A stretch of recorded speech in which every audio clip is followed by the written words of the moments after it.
Hello, I'm Arthur Winslow, a media influencer here at CloneForce and a tenured history professor at Harvard University.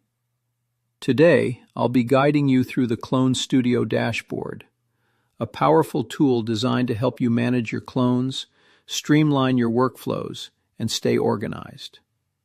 Whether you're new to Clone Studio or looking to optimize your experience, this walkthrough will show you exactly how to get the most from your dashboard. Welcome to the Clone Studio dashboard. This is the main hub you'll see every time you log in. Here, you can view and manage all your clones, each one built for a specific role, task, or workflow. On the left, you'll find the main navigation panel. At the top, the seeds icon brings you back to this dashboard. Below that, Skills lets you manage the capabilities available to your clones, and Connections is where you handle integrations with other platforms. Further down, you'll see icons for your profile, organization settings, and admin controls. These sections are always accessible, making it easy to switch between different parts of Clone Studio. At the top of the dashboard, you can sort your clones using the Sort By dropdown. You can choose to display clones by when they were first or last created, sort them alphabetically, or group them by status. This makes it simple to find the clones you need, especially as your library grows. Next to the Sort feature, there's a search bar. Here, you can type in a clone's name or keyword to quickly locate any clone in your workspace.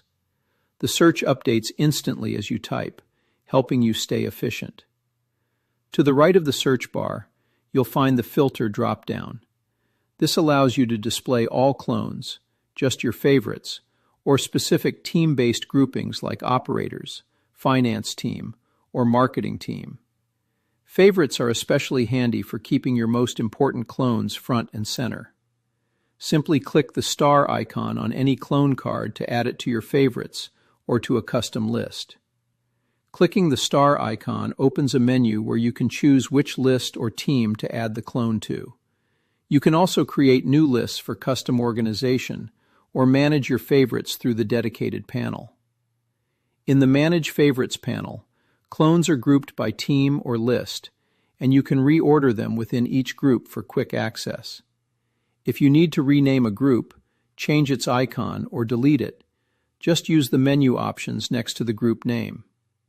When you select a specific team view, you can drag and drop clones to set the order that works best for you. This helps you prioritize the clones you use most often and keeps your dashboard organized. Favorite views make it easy to jump between groupings of clones. Simply select a view, and your dashboard will update to show only the clones in that group, allowing you to focus on what matters most for your current project or workflow.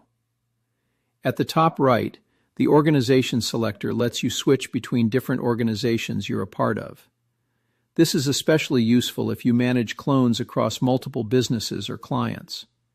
Next to that, your Account menu gives you access to your profile, a quick link to the CloneForce homepage, display settings where you can switch between light and dark mode, and the option to log out securely.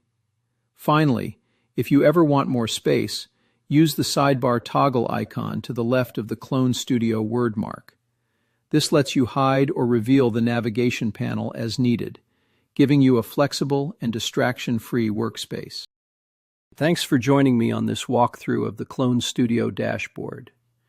With these tools and features, you'll be able to manage your clones more efficiently and keep your workspace perfectly organized.